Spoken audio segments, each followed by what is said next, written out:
गीता पर हमारी इस रोज की चर्चा में आपका एक बार फिर से स्वागत है।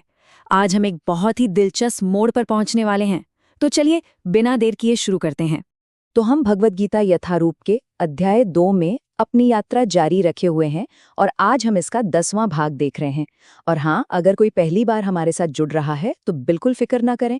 अध्याय 1 की जो पूरी श्रृंखला है वो चैनल पर पहले से ही मौजूद है। आप वहां जाकर आसानी से पूरी बात समझ सकते हैं। देखिए, आत्मा की आध्यात्मिक प्रकृति के बारे में इतना कुछ समझाने के बाद अब कृष्ण एक बिल्कुल अलग रास्ता अपनाते हैं। वो सीधा अर्जुन की मानसिकता पर, उसकी साइकोलॉजी पर वार करते हैं। एक योद्धा के तौर पर उसकी पहचान को चुनौती देते हैं।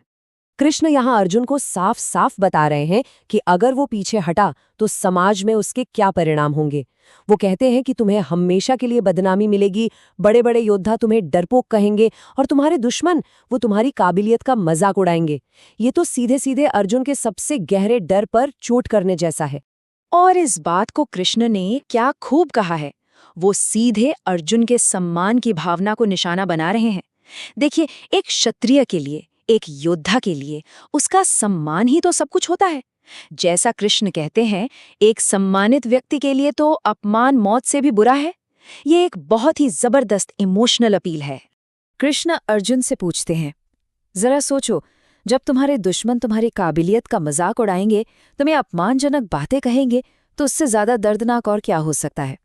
ये तो सीधे सीधे अर्जुन के अहंकार, उसकी सामाजिक प्रतिष्ठा पर एक हमला है, ताकि उसे लड़ने के लिए प्रेरित किया जा सके।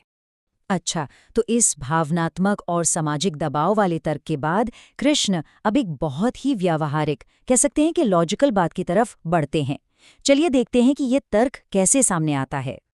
यहाँ श्लोक 37 से कृष्ण एक सीधी साधी विन विन सिचुएशन सामने रखते हैं। बात बिल्कुल साफ है, अगर तुम युद्ध में मारे गए तो एक योद्धा के रूप में अपना कर्तव्य निभाते हुए स्वर्ग को पाओगे, और अगर तुम जीत गए तो इस धरती पर एक बड़े राज्य का आनंद उठाओगे। मतलब दोनों ही तरफ से नतीजा अच्छा ही है। तो इस सीधी साधी प्रैक्टिकल लॉजिक के आधार पर कृष्ण का निष्कर्ष भी बहुत सरल है। हे कुंतीपुत्र, उठो और युद्ध करने का पक्का इरादा करो। ये अर्जुन की उलझन का एक जबरदस्त, लेकिन हाँ, अभी भी एक सांसारिक समाधान है। और अब आता है बातचीत में एक बहुत बड़ा, एक क्रांतिकारी मोड़। श्लोक 38 एक ऐसा पल है जो पूरे ग्रंथ के नजरिए को ही बदल देता है। ये दुनियावी कर्तव्य से आध्यात्मिक मुक्ति के बीच एक पुल की तरह है। इस क्रांति के दिल में जो सिद्धांत है वो है समभाव।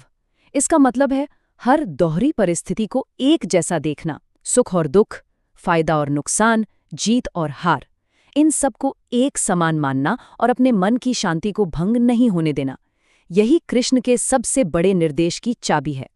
तो श्लोक 38 में एक सीधा साधा प्रैक्टिकल फॉर्मूला दिया गया है। समझिए कि ये 3 स्टेप्स की एक प्रक्रिया है। पहला, अपने मन को हर तरह के नतीजों के लिए, मतलब चाहे अच्छा हो या बुरा, एक जैसा बना लो। दूसरा, फिर अपना जो भी कर्तव्य है, यहाँ पर युद्ध, उसे करो। और तीसरा, इसका नतीजा क्या होगा? नतीजा ये होगा कि कोई पाप लगेगा ही नहीं। ये कर्म के सारे नियमों को जैसे एक नए नजरिए से देखने पर मजबूर कर देती है। पिछली स्लाइड हमें कर्म के काम करने के तरीके की एक बहुत गहरी समझ देती है। देखिए, बात सिर्फ ये नहीं है कि कोई क्या कर रहा है, बल्कि ये है कि वो किस चेतना, किस सोच के साथ उसे कर रहा है। और यही है सबसे जरूरी बात। पाप का कारण युद्ध जैसा शारीरिक काम नहीं है।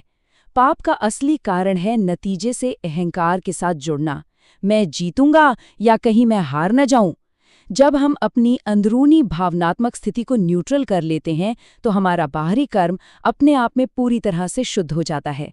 ये एक अकेला लेकिन बहुत ही महत्वपूर्ण श्लोक आगे आने वाले एक बहुत बड़े सिद्धांत की नींव रखता है।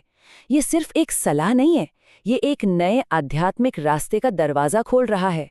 श्लोक 38 सीधा सीधा कर्मयोग, यानी बिना आसक्ति के कर्म करने वाले योग के सिद्धांत से जुड़ता है।